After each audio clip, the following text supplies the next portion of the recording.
Going to wrap up the week on 100% Hockey by leaning on the most experienced coach that you could at this time of the year in Scotty Bowman. It's 100% Hockey with Millard and Shannon.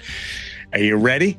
Not to ask questions, but Scotty's got a tendency to fire a couple back at us. Always has. Even when he was a coach around the arena, he would walk up to you and ask you a question or two. What do you think of our goaltending?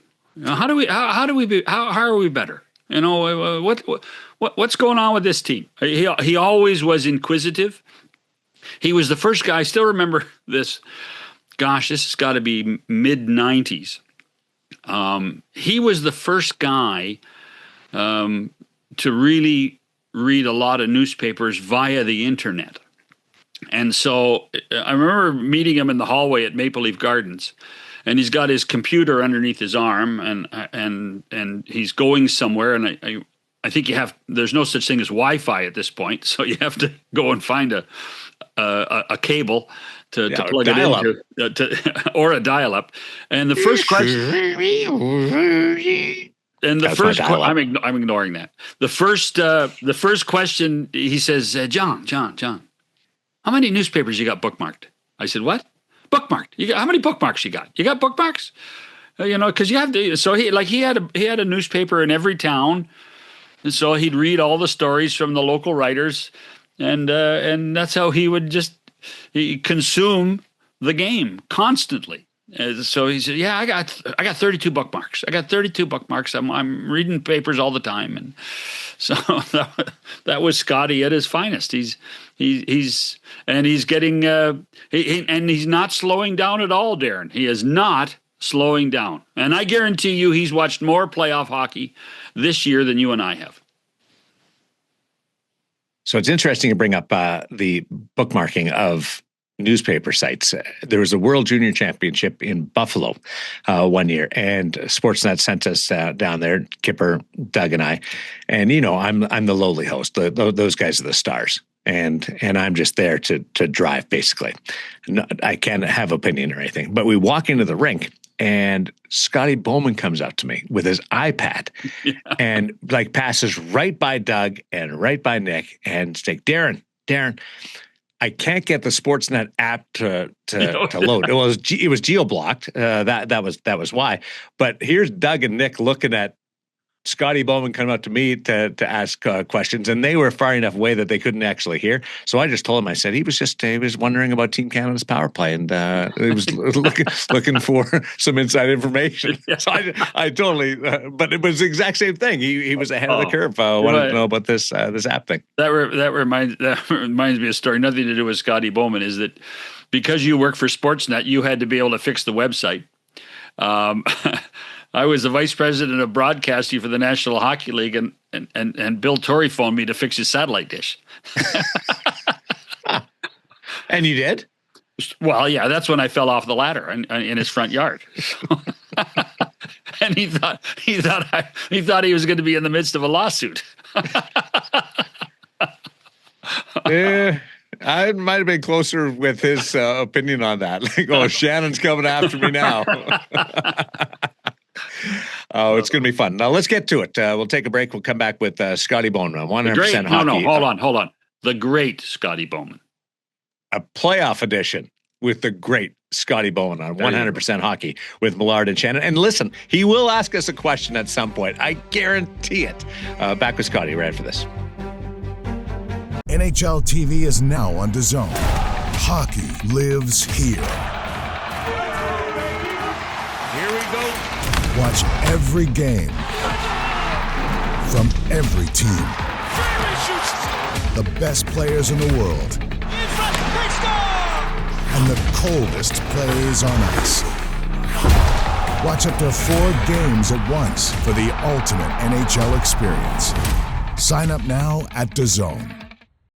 After that beautiful tee up by John Shannon, here is the Hall of Famer, Scotty Bowman, joining us 100% Hockey. It's always great to catch up with you. How are you enjoying the playoffs? Well, it's hard to flip around. Now it's getting unfortunately, we can't watch all the games now. I don't tape them, but at the beginning, the first couple of nights, except for a little delay in one game, it was okay. But I mean, they have to move on. I guess now we're down to 3 a night, not 4. Well, They spaced them out a little bit more. Well, they want the first round to go 17 days, not 14 days, Scotty. That's why. Okay. You'd know that. And so when you were coaching, you were playing every second day. Yeah, but now I noticed most of the series. I think there's only one that doesn't have at least one extra day. Some have 2. Yeah. I think the Montreal Tampa series. I think there's twice in that series they have like a 2-day break twice. How do you think that affects things? I never liked it, John. If I was the road team, like I didn't like when I had to stay in the city, because like when, let's say that you play you win, like let's say you play game 3, like if you're the high seed, and then that you're anxious, like maybe you get behind in the series or something, you want to get at it, and you have to wait in that series in that city for 2 days. It seems like it's a week. But I mean, I think a lot depends on the momentum of the series.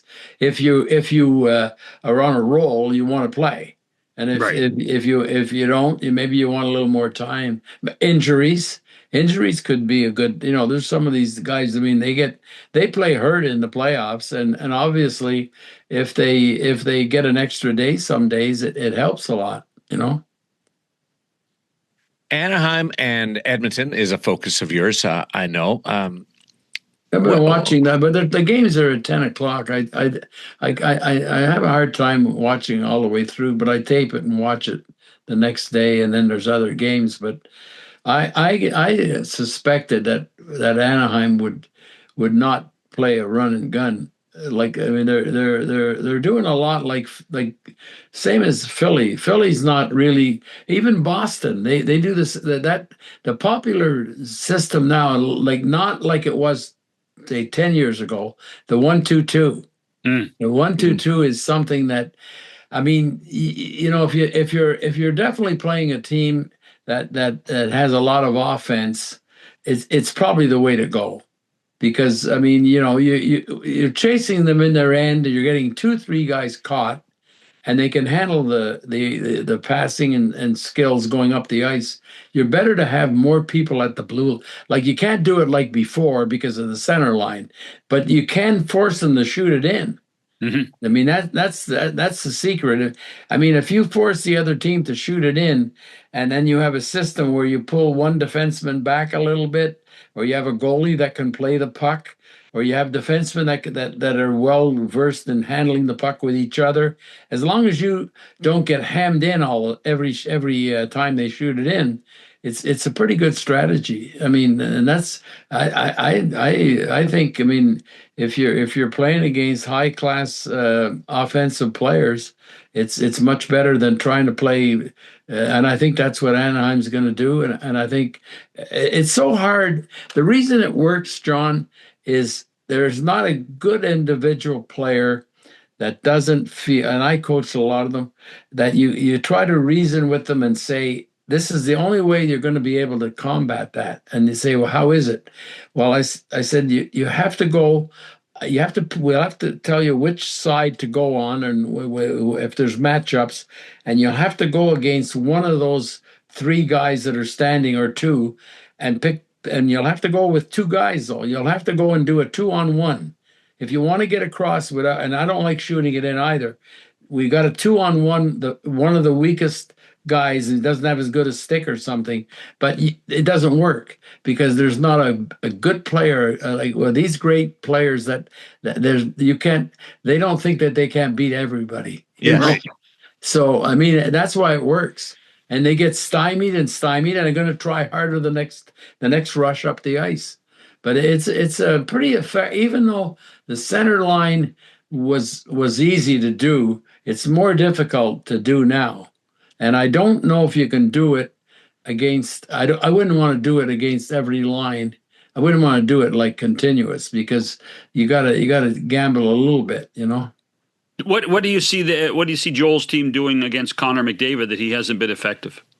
they're putting more people at the blue line, and they're stacking it. They're not just staying. As soon as he goes on one guy, the other guy goes in behind him. So he's got to. I mean, he's got to beat one guy, and he's got to beat the next guy momentarily. Like there's no space between them, and I mean, his speed is well, we know how it's pretty hard to stop him. I mean, and especially if he has the puck, you can sort of. I think that they got to, Trouba's always. I don't think the other guy's playing now though. They took Gudis out. I think Gudis didn't play game 2. no, because he fell on that one goal. Remember, Yeah. I think he might be injured a little bit, but He's got the ankle. is that what he has? Yeah. Yeah. They have some guys that can play the man a little bit on them. You got to play. You can't play those. You can't play McDavid if you're going to try to play the puck all the time. You got to play the man. And Trouba's well, when he was in New York, I mean, he catches guys when you're flying down the ice like McDavid or Celebrini, all those young guys, McKenna. They're going at top speed. If they pick you off, oh boy. Yeah. So, but does Connor's going to? This is so reminiscent of a long time ago when John Muckler and Glenn were coaching the Oilers in the 4th Stanley Cup for the Islanders. Wayne and Mark and all those guys wanted to carry the puck across the blue line, and Muckler tried to convince them you have to change. You have to dump the puck in once in a while. Yeah. And does Connor have to change too? Well, I don't know if they're going to. I have no idea what they would do, but I would have to. If there is a change, it would have to be a player with him. It would have to be a player, John, that would be with him, that he could slide it. Most of the time when he carries the puck, he'll even go in around behind the net and come out the other side. But he may have to. I mean, he's such a great player. I'm sure this has happened before. I don't know when, but he's going to try to figure it out. What was your favorite system to play in neutral zone? Well, I like the forechecking system. I mean, the best system we ever played was what Barry Smith brought back from Sweden when I hired him. When I had him, and we didn't use it in Pittsburgh, but we got to Detroit, and he said, "You want to try it?" I mean, it's kind of a misnomer, the left wing lock, because it's not only it's the left wing and center. We looked at our lineup and we looked at our players and we were fortunate that we had Yzerman, and we had Fedorov, we had Draper, and Maltby was another guy that could skate forwards and backwards pretty equally. I mean, they were pretty good skaters. So what we come up with this system where we forced the other team. We didn't carry it in all the time. But we didn't mind when we shot it in, because we made it real hard on them to get out, because we pinched down. We had Lidstrom and Konstantinov that played together as a tandem, and Konstantinov loved to pinch in, and we had Konstantinov punt.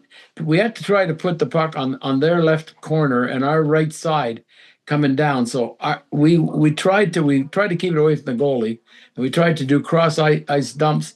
Konstantinov pinched in and forced the guy. He couldn't come up that side.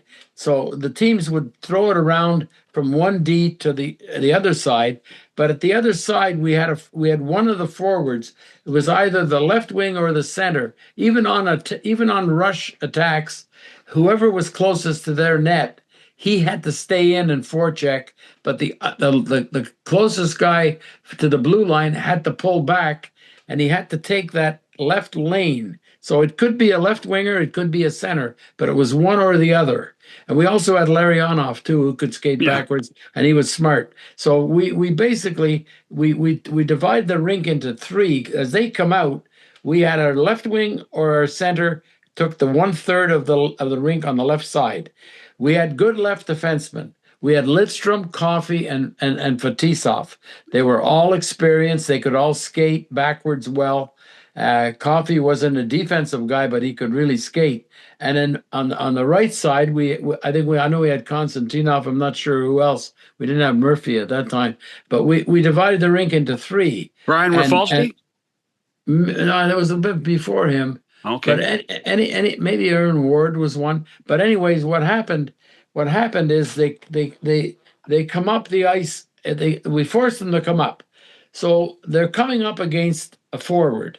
They sometimes can beat that forward. With a 2-on-1, they can. I mean, a forward's still a forward, but we had the liberty and the luxury of having Lidstrom or Fetisov or Coffey. As soon as they beat that guy, he could slide over, and now we're at center ice or we're at the blue line, and now they were confronted one-on-one with a defenseman. And, Lidstrom had that special trick that he had, and they said it wouldn't work after they changed the rules. But when Lidstrom used to move over, he didn't use his body. He used to put his stick against the boards, and they used to run into he didn't put his stick on the guy. He put it about 3 feet as the guy was coming in. And then he would move over because the guy had to slow down. It wasn't. He never got penalties for it because he had the stick on the boards. But that's why it worked. That was the best system. It was hard. It lasted about 4 or 5 years. Hitchcock did a pretty good job. One of the years, might have been when they beat us in '99. I think. I'm not sure if they beat us or but Dallas. They worked on it and. They had a guy that went way up on above our center line, and they had another, but he was offside if he went over the line. But they used to bring the left winger way up above him. It's still a tough way to beat. It's a tough system. Just for people that are watching the YouTube version of 100% Hockey, that was really cool to watch Scotty Bowman basically have his kitchen table as a whiteboard, walking us through that. That was pretty special. If you're listening to the podcast, check out the YouTube. But here's the things. You said a difficult system, Scotty. You had 9 Hall of Famers on that team. Yeah, you had a roster of Shannon was there too. Yeah, but you had your players were so smart and so demanding of themselves. Yeah, that they liked it. They liked it. Yeah. Shannon, we didn't do it. Shannon played right wing a lot. He came up as a center. And then he was a better left winger than a right winger, really. But he wasn't a back skater like they were. And I mean, we had really good skaters. So I mean, you do what you can. But it wouldn't work. I don't think the center line would kill you now because they can go all the way up to center, and it's not. I wouldn't even think about what you. But I know the 1-2-1. That's what you see now. The 1-2-2. You see the 1-2-2 is basically only one guy forechecking. He stays in the middle of the rink, and when at the blue line there's 2 forwards, and at the center line there's 2 defensemen, and it's hard to get through. Philly are doing it as well as I've seen a team do it. Laviolette did it one year with Rangers, and then all of a sudden the next year it didn't work. I have no reason why it didn't work, but maybe they got away from it. You mentioned Nick Lidstrom.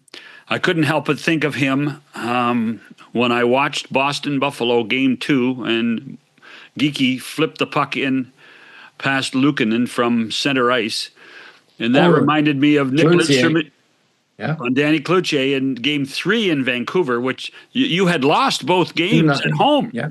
Sedin scored in overtime one of the games, that's right.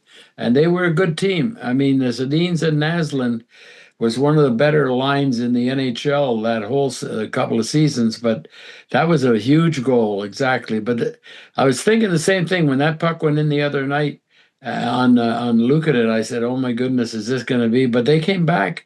I mean, Buffalo, if you look historically, I don't know much about the goalie Lyon, but he single-handedly put the Panthers in the playoffs. Mm-hmm. Yeah. Did he win the last 8 games or something? Something like that, yeah. And they beat Buffalo by a point. Didn't they? I think didn't he play against Boston? I read somewhere about that he also did something that helped them to beat. They beat Boston to sneak in or something. I don't know. Well, he was outstanding in Florida to get them to the playoffs, and then he didn't really play well in the playoffs until Bobrovsky settled things down. And then they went on a tear and lost in the Stanley Cup final to Vegas. Yeah, Vegas is going to be pretty tough, I think. But that 2002 shot by Lidstrom that changed that whole series. That was the difference between you guys making it out of the first round and winning your last Stanley Cup, Scotty. Could have been embarrassed, really, because it was a good team, and then that's what happens. I mean, it's you get behind in a series like that too.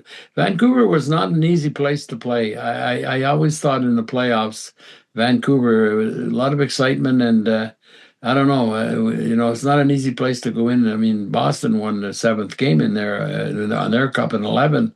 But they had a good team that year. You're right. I remember that. And Brett Hull had a big game that game too. I think he scored a hat trick after that. I don't know how you ever lost when we run through all these names that you coached in Detroit. I lost with better teams than that. You like your it's tough to pick and choose, but your Montreal teams were better, weren't they? Better on defense, man. No, well, I don't say better on defense, but the teams in Detroit, we had 3 different. I mean, we had Verney. It's too bad we couldn't keep him. I don't know. They had a dispute over his contract, but Verney came in and played. I think the reason we did so well is that was a key acquisition, because when I always felt like, and I think it still holds, when you're a young goalie. Like we had Osgood, and when you go up against a Patrick Roy, especially after what he did with the Canadians, now he's in that net with Colorado. It's pretty tough to. I mean, we didn't do it because we traded for Vernon before Roy even got to Colorado. Mm-hmm. We weren't thinking about 1-against-1, but Bernie did win that '89 Stanley Cup, in Montreal.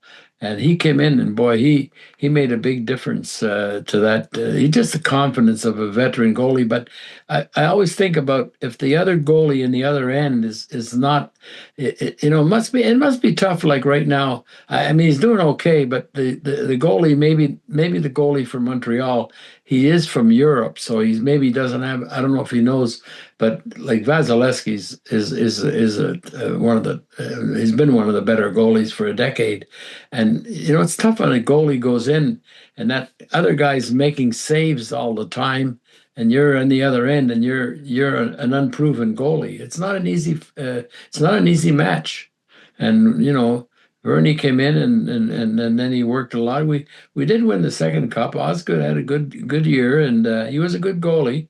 It wasn't experienced like that. And then, of course, the last time we wouldn't have won the cup if Kenny Holland hadn't made the trade with Detroit. He got Hasek. Right. That was Hasek shut out Colorado 2-0 in Game 6.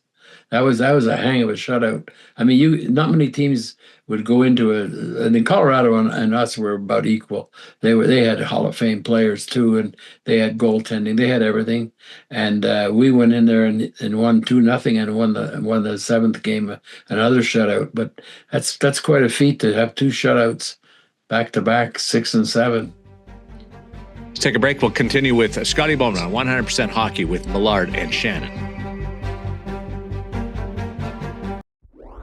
With the NHL app, you can listen to every NHL game right from your phone. And with home and away broadcast feeds, you choose your way to listen. And he scores!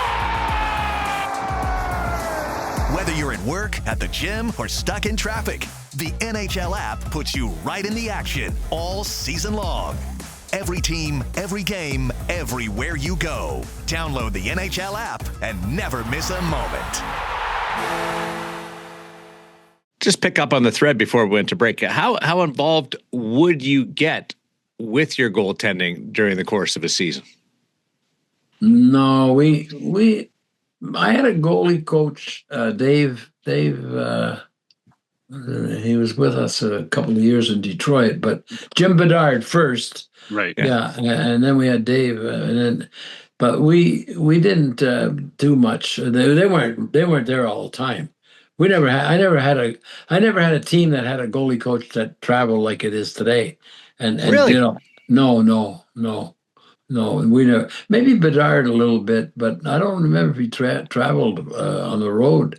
No, I think the goalie coaches started maybe at around the turn of the century, around 2000. Like I think, I'm not sure, but who was the top goalie coach? Oh, Francois Allaire.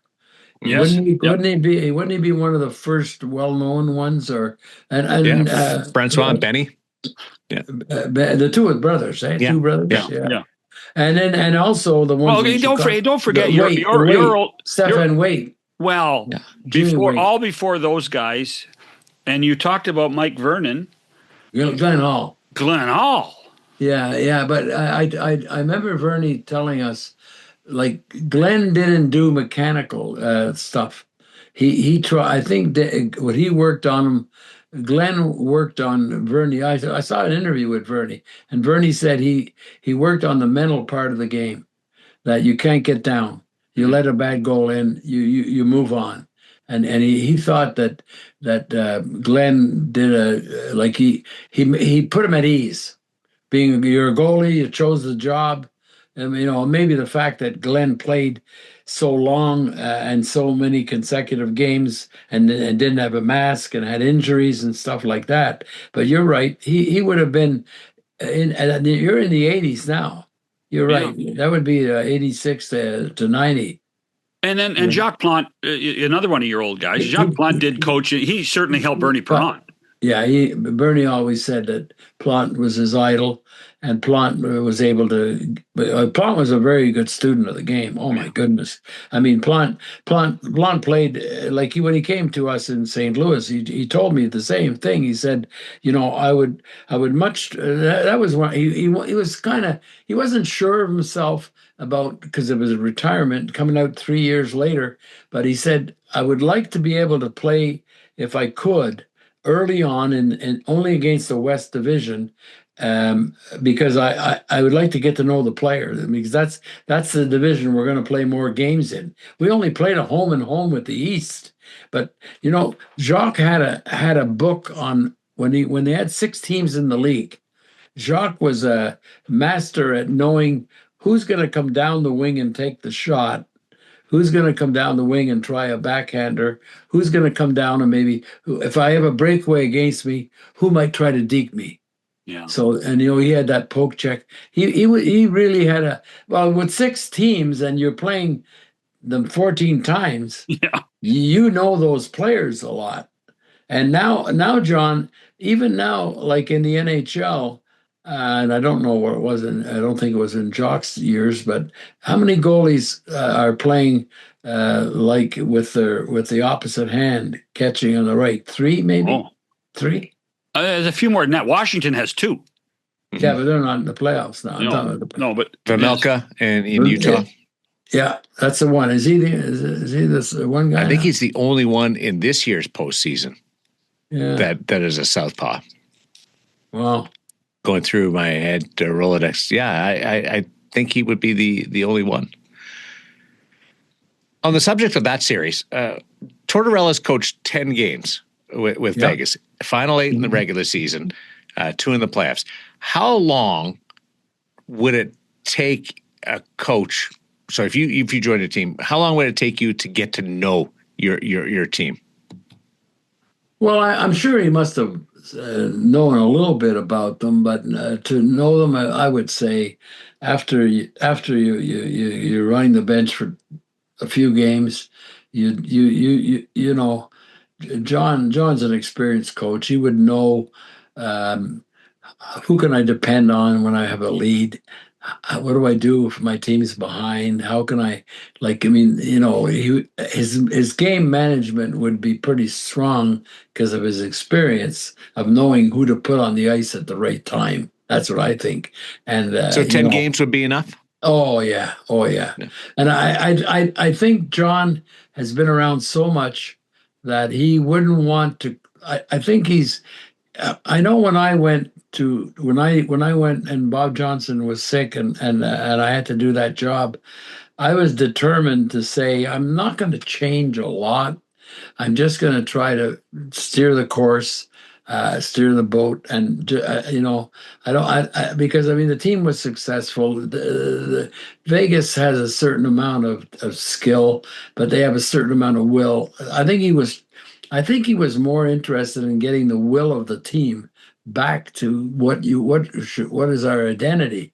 And I find the way. I know they're in a tough series, but I find that his role players are so important.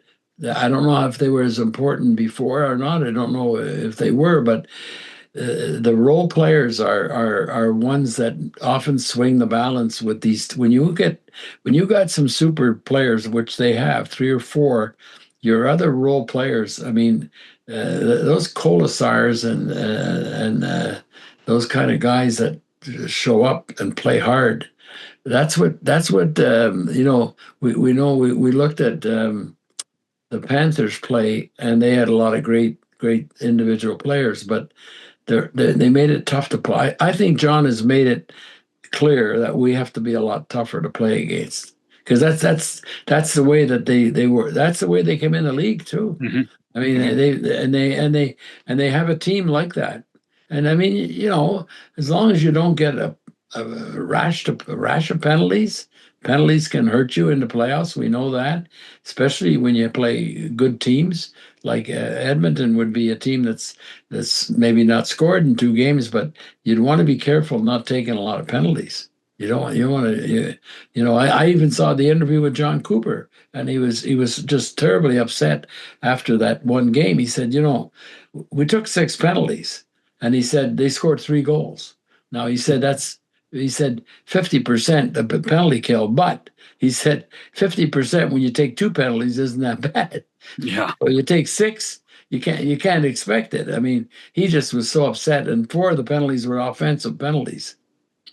We always talk about players' experience in playoffs. What stock do you put in coaches' experience in playoffs?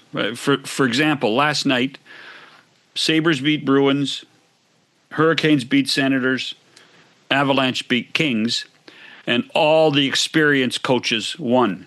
Dan Muse appears to be having issues with his team against Philadelphia. Rick Tocchet, an experienced playoff coach. Where do you put coaching experience when it comes to the postseason? Well, if you have experience, and I think you're probably pretty level-headed. If you've been through series that you can't take your rink around with you, you can't take your home ice with you. You get upset. You can't get upset when you lose a home game. I mean, people say, "Well, you really haven't got into trouble until you lose a home game," but you got to win on the road in the playoffs. I mean, that's where maybe an experienced coach can settle things down and convince the team. Look, I mean, more so than ever now, we don't have the cookie cutter arenas that. It was always tough to go into Boston or Chicago. The playoffs meant a lot. The crowd, the rinks were different. The Montreal Forum had wide, deep corners. Toronto had a different type of boards. I mean, but we don't have that now. Right. So the rinks are pretty similar. And once you get through the noise of, I mean, you can, I would say an experienced coach knows that if you can take hold of the game, you can quieten the crowd pretty. It doesn't matter where you are. The crowd will quieten if they have nothing to cheer about. I mean, then you got to be careful. The momentum could change. But I would say an experienced coach, he's been through it. He can rationale to the players that, look, we can't fall behind because we're down 1 game. But are you serious that when you were coaching Montreal or Pittsburgh or Detroit, you worried about how noisy the crowd was? No, not the noise, but I mean the home crowd can help you. It really can. It helps the players. Oh, sure. Oh, I mean, so not. I mean, when a crowd gets going and the players, I mean, their adrenaline's flowing. I mean, oh yeah. I mean, I think, and I mean, it has an influence on the game. I mean, there's calls that could be missed, and I mean, it still happens. The human element is still there. There's no question about it. Now it's a lot different. There's two referees, John. I mean, and it's not easy. And I don't know all the referee. I mean, I don't know the names of them all, but it seems to be that they, especially in the early rounds, they need a lot of referees. And I think they try. I mean, I don't know, but I would think they want to try to match up a real experienced referee with one that doesn't have as much experience in some games. I do. What do you think of Carolina? They're just a dogged team that plays solid hockey. I was always concerned about the goaltending that they need, and they've got an experienced guy. They're he plays a pace game. The pace is tremendous, and he's got them all believing. I mean, what he's done, like I've seen the players on their team that were not. They look like at the end of the line with what they were in their career. But it must be a good room. I mean, there has to be some real glue guys there, Slavin and those kind of guys. They do lose some, they replace them, and I just they're hard to play against. Because they're the way they play. I mean, I think there's not very many guys on that team that don't push ahead all the time. They force you into mistakes. They force you. I was worried that they run out of gas, or that's been the MO. Or their goalie gets hurt. Yeah. Well, they had the goaltending problem, but now Freddie Anderson, if he keeps going, he's had some good series with Toronto, and then he got hurt. Anaheim back in the day. I was telling Daren the other day, I was shocked when they said that he's played almost 90 playoff games. I never realized he had that much experience. 90. It's crazy.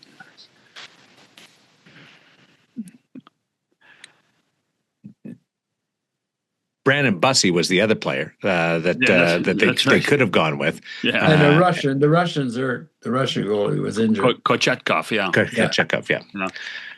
Before we let you go, I got to ask it. You were talking about referees. If when you were coaching, if you looked down and said, "Oh my goodness, we've got so and so tonight, we're in trouble," or "Oh my goodness, we've got so and so, we're going to have a good night," and you can't say Wally Harris for both of them, okay? No. Well, no, I in my day there were because they had personality, Scotty. The referees had a personality. Well, there was referees, though, that let them play. There's no question. John Ashley was a very well-respected referee. I didn't have much of John because he had pretty well. I saw him referee a lot of games, and like if you took a John Ashley, and you thought about a Frankenvary, totally different. Frankenvary was the one referee that came in as a young referee, and referees let the players at that time settle the games for the most part. There wasn't a lot of calls, but Frank came in. He was the first referee that really started to referee by the book, and he called a lot more games, and he became the standard. And then following him were guys like Newell, Dave Newell, Andy Van Hellemond was a terrific referee. Why?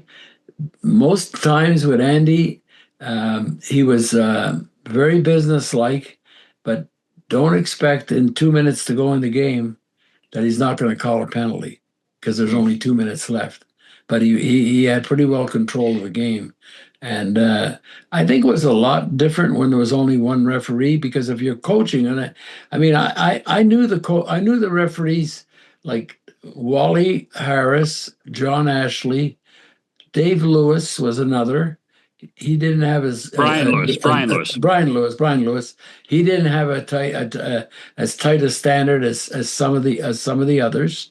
Maybe some of them they were coming in and they're gonna call penalties, and some don't. But you get to know the referees, and I think didn't matter to me as a coach. I can't, but I think the experienced players would know that I can get away with so much. But now you got two referees. It is tough now. If if you take, say, like my theory was in the first round, early in the first round, I'm a young referee, and I'm not sure, John, I know that they're supposed to be able to call whatever they want, but they do have certain areas where they have to be more vigilant in certain places. I'm a veteran referee. Maybe it's in where I am. I make 2 or 3 calls early in the game or in the first period. That other referee hasn't made a call yet, and they're human. I mean, they're absolutely human. They know that they called 4 or 5 penalties. That was always the theory that they had back in the 70s. I remember Sam Pollock, that's what used to rile him, but he said, Philadelphia Flyers commit 12 fouls. There's no way they're going to get 6 penalties. They're going to get 3 or 4. We're gonna commit 4 or 5 fouls, but we're still going to get 2 or 3. But I mean, that was what he used to like. It used to bother him a lot, but he wasn't coaching or anything. But that is a fact that if you're an aggressive team, you could pay the price at the wrong time, but at the same time, you may not get the penalty. I mean, you'll get them to a certain point. The referees have to be careful. I mean, they're like us. I mean, they're not fans, but it's a tough job. A tough job. I look back and I admired most of them. There was always a couple that I wish that they would have been a little bit more. I always had teams that could score. I like power plays and things like that. But that was one thing I wanted to ask you about on the power play, because Wayne mentioned it a bit last night.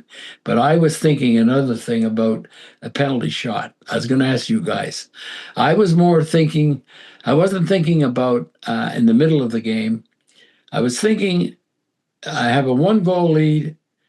I have a team that can handle the power play pretty well. The other team we get a penalty shot with 2 minutes to go in the game. I'd rather have 2 minutes on the power play. Yeah, no, because I'm going to freeze the puck. Right. I'm going to take more time. My team's not going to try to score. We're going to spread out in the other end.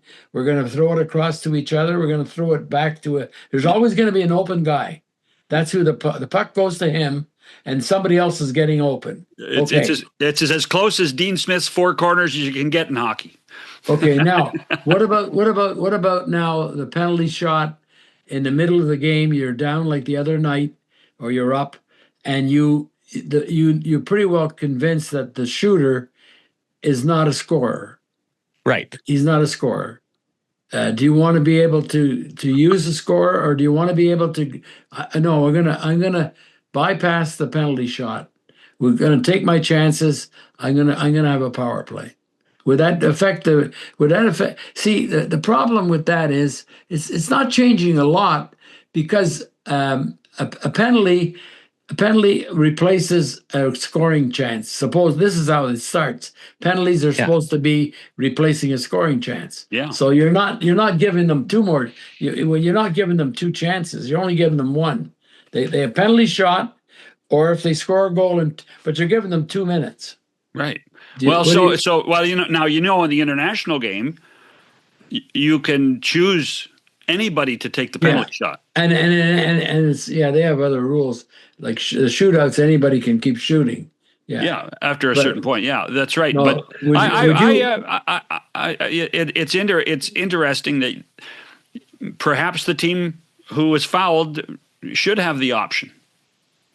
Well, because wouldn't be a bad idea. Okay. I mean, but the knock against it is the penalty shot that exciting?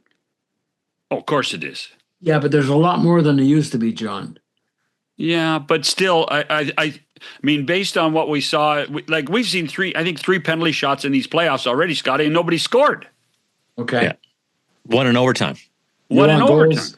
So if you want goals, we should go to a 2-minute penalty, probably. So, I've talked to guys, Scotty. No, you're 0 for 4. You're 0 for 4. If my power play is 0 for 4, I'm unhappy. Right. Yeah. We had a situation with Vegas a couple of years ago where a guy got a penalty shot in overtime, and he was a role player, and he said afterwards, I would have rather them called a power play instead of me being sent out there on the penalty shot, because we would have had a better shot on the power play. So we got into the debate. Would you like the option? And everybody said they would have loved the option. Star players, role players, coaches, they all said we'd love the option because it would impact the game at certain times. Okay, that's passed. Yeah. Well, so we'll get that to the competition committee. I think it'd be a great idea. Intrigue. Can you imagine a coach telling his player, we'd rather go on the power play than have you shoot on the penalty shot? Yeah, but my theory was different because I wanted to kill the clock and win the game. Right. Yeah. Oh, that's a tactic. Yeah. Here's what I don't understand on the 3 penalty shots we've seen. Nobody has come in really with speed. Nobody's coming in with speed anymore. What is going on, Scotty? I don't know.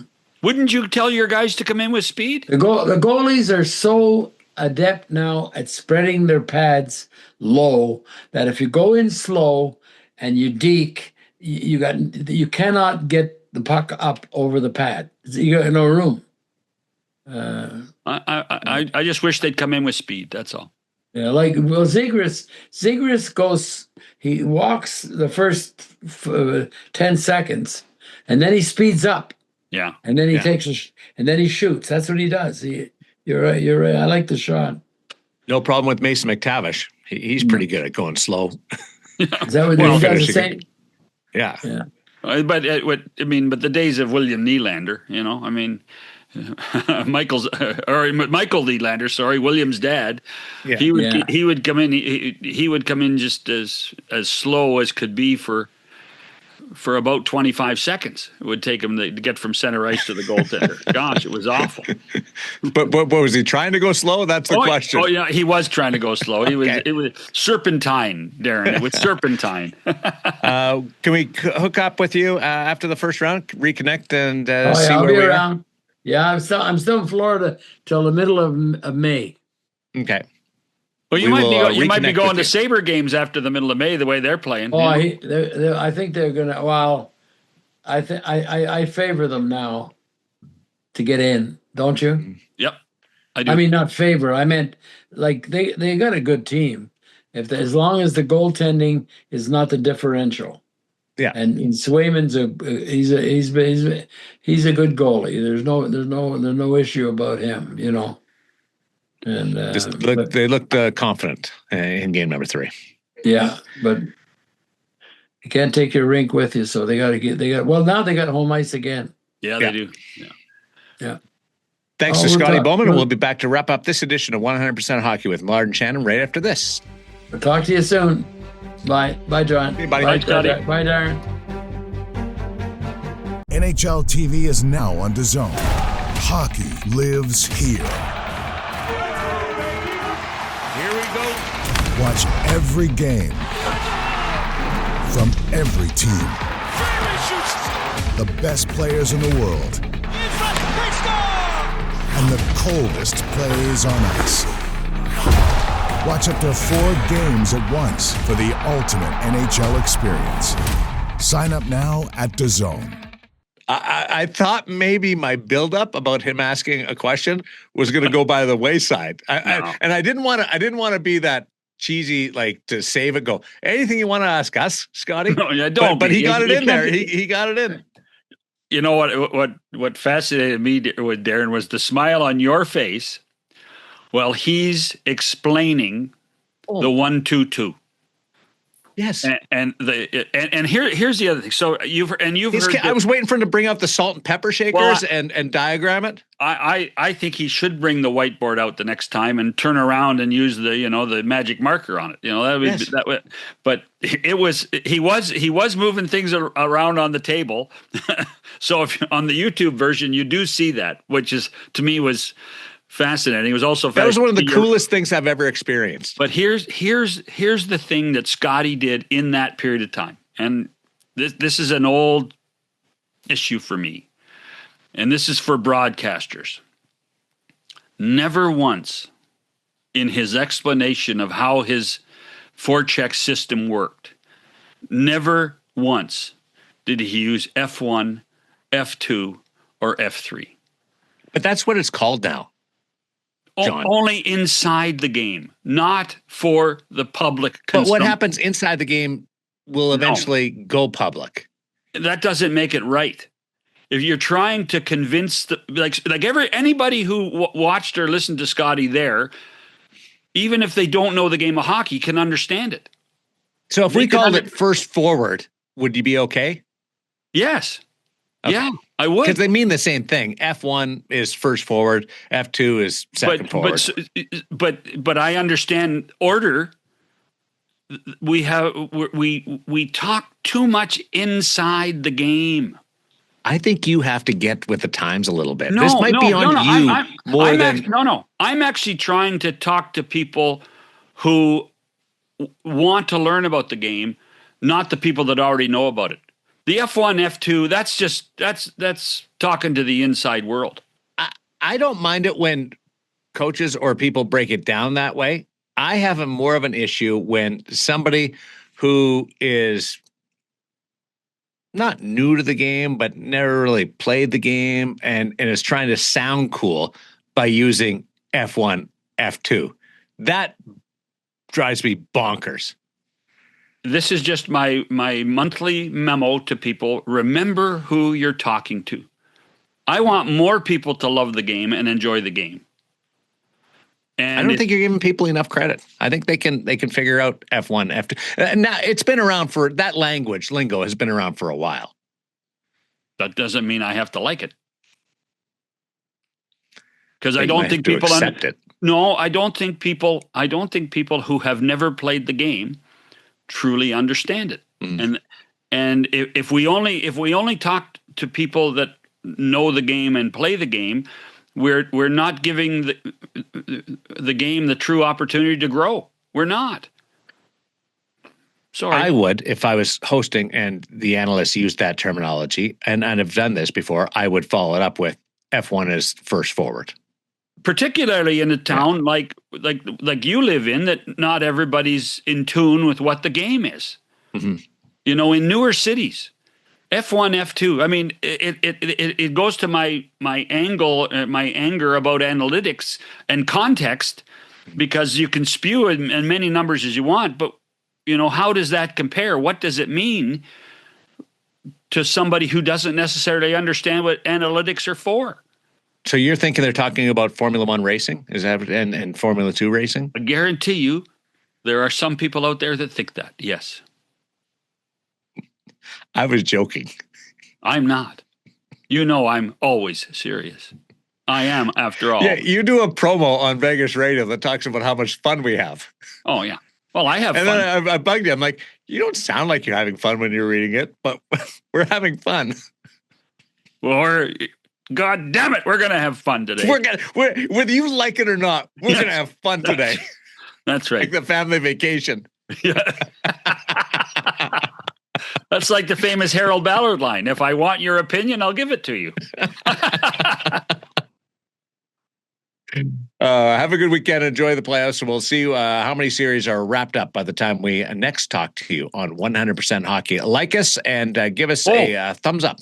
Bonus show tomorrow morning on the Boston Buffalo series with Kevin DuPont and Mike Harrington. I love those two guys. They are old-time scribes. Yeah. We like old-time scribes. I'm going to sit back and just enjoy that one. You do that one on your own. What? You're not working? I've got a game. I've got game 3. I'm walking a tightrope this time of the year. You know that. I couldn't get any busier than I am right now. Than if I was the F1, F2, F3 all in one. Well, oh, no, I won't say it. Too bad that didn't fit. Have a good weekend, everybody, and check out the bonus episode. We'll talk to you next time on 100% Hockey with Millard and Shannon.